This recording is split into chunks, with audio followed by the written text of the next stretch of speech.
Hello student, आपका नई session जो है ना 2025-26 8 ग्रेड अभ्यास पुस्तिका भाषा भारती कक्षा 8 जो आज हम लोग देखेंगे आपका सहायक वाचन। सहायक वाचन जो है ना, यहाँ पर ध्यान दीजिए। आपका सहायक वाचन जो दिया है जिसका खंड एक में आपका जो पाठ है ना, पाठ आपका 1 से लेकर के टोटल कुल आपका जो पाठ 1 से 9 तक दिया है सारा आपको बताया जाएगा मात्र एक वीडियो में। इस वीडियो में आपको पाठ 1 से लेकर के 9 तक पूरा उत्तर मैं बताऊंगा, बिल्कुल सरल। तो आइए शुरू करते हैं। मैं पहले ही बता दिया पाठ 1 से 9 तक, ठीक है। तो आइए शुरू करते हैं अध्याय 1 से लेकर 9 तक, ठीक है। अध्याय 1 का नाम है पाषाण काल से ताम काल तक। पहला प्रश्न, चलिए, प्रागैतिहासिक शब्द किस काल के लिए प्रयुक्त होता है? तो आपका ऑप्शन दिया है पाषाण काल के लिए, ताम पाषाण काल के लिए, वैदिक काल के लिए, गुप्त काल के लिए। इसका जो सही आंसर है आपका ऑप्शन ए, पाषाण काल के लिए, बिल्कुल सही है। प्रश्न दूसरा है, मनुष्य ने सर्वप्रथम, तो यहाँ पर आपको भरना है तांबा। क्या होगा? तांबा धातु का उपयोग किया। इसका नंबर 1 2 कंप्लीट करने के बाद यहाँ पर देखेंगे अति लघुतरीय विश्व के सबसे बड़े शैल चित्र समूह कहाँ पर स्थित है? कहाँ पर? तो देखिए, विश्व के सबसे बड़े शैल चित्र समूह मध्य प्रदेश के भीमबेटका स्थित है। शैल चित्रों को लेकर मध्य प्रदेश की गिनती विश्व स्तर पर है। कितने, कहाँ पर है? तो विश्व स्तर पर। आगे का प्रश्न देखेंगे जो कि दिया है लघुतरीय। लघुतरीय में बोला है ताम पाषाण काल में। देखिए विद्यार्थी, प्रश्न 4 है कि ताम पाषाण काल में मानव के क्रियाकलापों में क्या परिवर्तन दिखाई दी? इसका उत्तर होगा कि ताम पाषाण काल में मानव के क्रियाकलापों में बहुत परिवर्तन दिखाई पड़ते हैं। इस समय मानव पक्के मकान बनाने के लिए ईंटों का निर्माण, उद्योग धंधे और व्यापार, धर्म के प्रति आस्था, नृत्य, संगीत, पूजा व प्रार्थना आदि परिवर्तन दिखाई दिए हैं। ठीक है, इस तरीके से अध्याय 1 पूरा हुआ। स्टूडेंट, अब देखेंगे अध्याय 2 का नाम है वैदिक काल में मध्य प्रदेश। चलिए, बहुविकल्पीय प्रश्न 1, उत्तर वैदिक काल में किस वेद की रचना हुई है? ऋग्वेद, सामवेद, यजुर्वेद, अथर्ववेद। राइट आंसर इसका जो है ए ऑप्शन, ऋग्वेद। दूसरा प्रश्न, भारत की अनादि नगरी, तो यहाँ पर होगा उज्जयिनी को माना जाता है। ठीक है, तो यहाँ पर भरना है उज्जयिनी। उसके बाद आगे बोला है अति लघुतरीय प्रश्न है दंडकारण्य क्षेत्र कहाँ से कहाँ तक फैला था? कहाँ से कहाँ तक? तो देखिए, दंडकारण्य क्षेत्र चित्रकूट यानी मध्य प्रदेश से बस्तर यानी जो वर्तमान में छत्तीसगढ़ तक फैला था। उसके बाद नंबर 4 है महाभारत काल और चेदी राज में क्या संबंध था? संबंध उसको लिखिए। तो नंबर 4 है महाभारत काल। इसका उत्तर लिखना है कि चेदी राज में महाभारत काल में शिशुपाल नाम का राजा था। उसकी राजधानी चंदेरी थी। शिशुपाल सम्राट जरासंध का सेनापति था। किसका? तो जरासंध का सेनापति। कौन? तो शिशुपाल। लघुतरीय प्रश्न, पुराण में उज्जयिनी को किन किन नामों से जाना जाता है?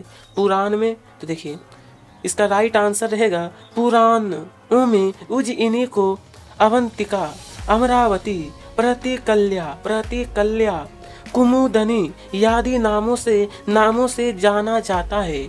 ठीक है, ये सारे नाम से। इतना करने के बाद चलिए अध्याय 3 की ओर बढ़ते हैं। स्टूडेंट, अब देखेंगे अध्याय 3 का नाम है महाजनपद काल से शुंग और सातवाहन काल। ध्यान दीजिए यहाँ पे, महाजनपद काल से सातवाहन काल।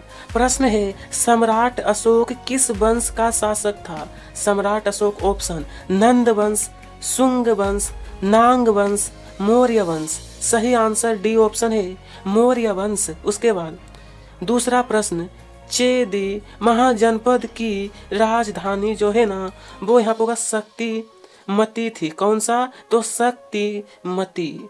इतना नोट करिए। उसके बाद आगे बढ़ते हैं। प्रश्न तीसरा, प्रघोत कौन था? तो देखिए, प्रघोत प्राचीन भारत के अवंती महाजनपद के शासक, महाजनपद के शासक थे और प्रधित वंश के संस्थापक, प्रधित वंश के संस्थापक थे। यहाँ पर बोला है महाजनपदों, नंबर 4 है कि महाजनपदों का निर्माण कैसे हुआ? लिखिए लिखिए। तो इसका उत्तर रहेगा, व्यक्तियों या कुलों के कुछ समूहों से प्राप्त ग्राम वे ग्रामों के जनपद बने।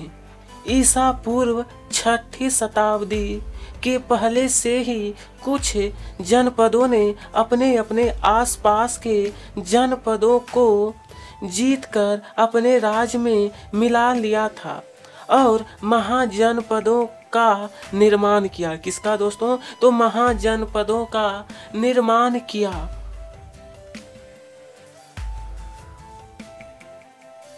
आगे अध्याय 4 का नाम है गुप्त काल।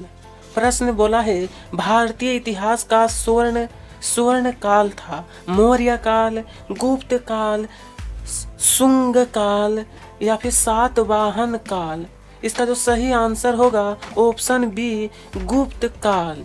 ठीक है। वंश की राजधानी, तो इसका उत्तर होगा महिष्मती। महिष्मती थी। ठीक है, इतना पहले नोट करिए। उसके बाद आगे प्रश्न 3 है, गुप्त काल के वैभव का पता कैसे चलता है? लिखिए। उत्तर रहेगा, गुप्त काल के वैभव का पता शिलालेखों वे उस समय की प्रसिद्ध कृति मृच्छ कटिकम वे मेघदूत से चलता है। ठीक है, चलिएगा आगे देखेंगे लघुत्तरीय। नंबर 4 है, गुप्त काल को भारतीय इतिहास का स्वर्ण युग क्यों कहा जाता है?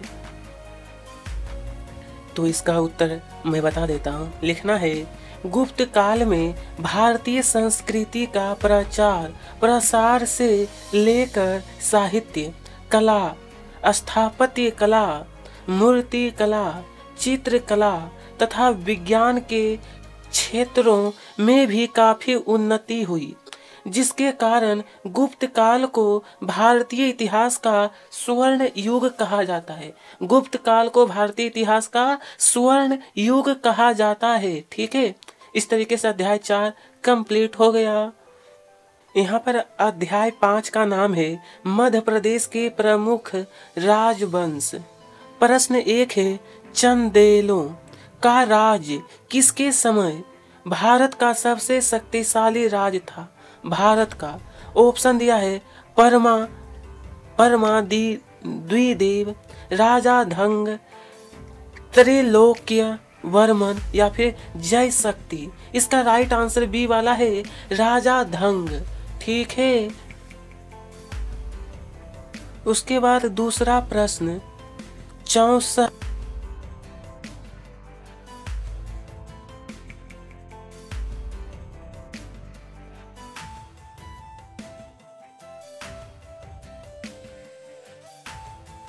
चलिए तीसरा प्रश्न, कलचुरी वंश का शासन कहाँ पर था? कलचुरी वंश का लगभग 8वीं शताब्दी से 13वीं शताब्दी के मध्य जबलपुर के निकट त्रिपुरी क्षेत्र में कलचुरी वंश का शासन था। किसका? कलचुरी वंश का शासन था। आगे चंदेल वंश क्यों प्रसिद्ध है? चंदेल वंश पहले 3 नंबर का उत्तर नोट करने के बाद तो इसका उत्तर लिखना है चंदेल वंश अपनी कला और स्थापत्य कला के लिए प्रसिद्ध है। यह वंश खजुराहों के मंदिरों, जल निकास, महल और किले आदि के लिए प्रसिद्ध है। ये सारी चीजों के लिए चंदेल वंश प्रसिद्ध है। ठीक है, चलिए अध्याय नंबर 6। अध्याय नंबर 6 है सल्तनत काल में मध्य प्रदेश। प्रश्न है मुमताज महल का संबंध किस मुगल शासक से था? कौन से मुगल शासक? ऑप्शन है अकबर, जहांगीर, शाहजहां, औरंगजेब। इसका सही आंसर होगा ऑप्शन नंबर सी, शाहजहां। चलिए प्रश्न दूसरा है अकबर को चुनौती देते हुए, तो यहाँ पर भरना है आपको रानी दुर्गावती। रानी दुर्गावती ने वीर गति प्राप्त की है। ठीक है, चलिए तो तीसरा प्रश्न है बुंदेलखंड में मुगलों के विरुद्ध सशक्त विद्रोह किसने किया था? सशक्त विद्रोह, तो देखिए बुंदेलखंड में मुगलों के विरुद्ध सशक्त विद्रोह महाराजा छत्रसाल ने किया था। किसने? महाराजा छत्रसाल ने। आइए नंबर 4 में कहा गया है मुगल काल में मध्य प्रदेश में सबसे प्रभावशाली वंश कौन सा था और क्यों? तो इसका उत्तर नंबर 4 मुगल काल में मध्य प्रदेश में सबसे प्रभावशाली वंश कौन सा था और क्यों? तो देखिए मुगल काल में मध्य प्रदेश में राजगौड़ वंश सबसे प्रभावशाली वंश था। इसकी राजधानी गढ़ा में थी। इस वंश का सबसे प्रतापी राजा संग्राम शाह था। संग्राम शाह ने अपने पराक्रम में 52 गढ़ी अथवा जिलों पर अधिकार कर लिया। संग्राम शाह को गौड़ साम्राज्य का शिल्पी कहा जाता है। साम्राज्य का शिल्पी कहा जाता है। यहाँ तक कंप्लीट हो गया तो आप लोग अच्छी तरीके से नोट करिए। कहीं पर समस्या होती है तो कमेंट बॉक्स में जरूर बताएं। चलिए अध्याय 7 का नाम है प्रदेश के प्रभावशाली क्षेत्र एवं राजवंश। प्रश्न दिया है राजा मानसिंह कला के लिए प्रसिद्ध हैं, तो कौन सा कला में? तो ऑप्शन है संगीत कला, चित्रकला, स्थापत्य कला या फिर हस्तशिल्प कला।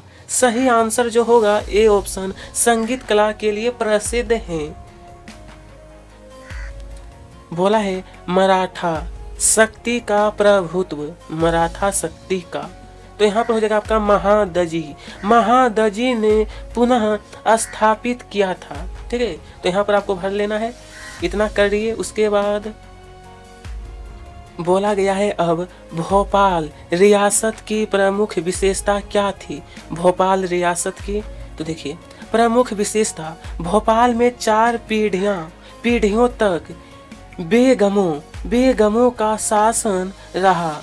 भोपाल में नवाबी शासन 1949 तक बना रहा। चलिए अब देखेंगे लघु उत्तरीय प्रश्न। चौथा नंबर है बुंदेलखंड में किसके काल को स्वर्ण युग कहा जाता है और क्यों?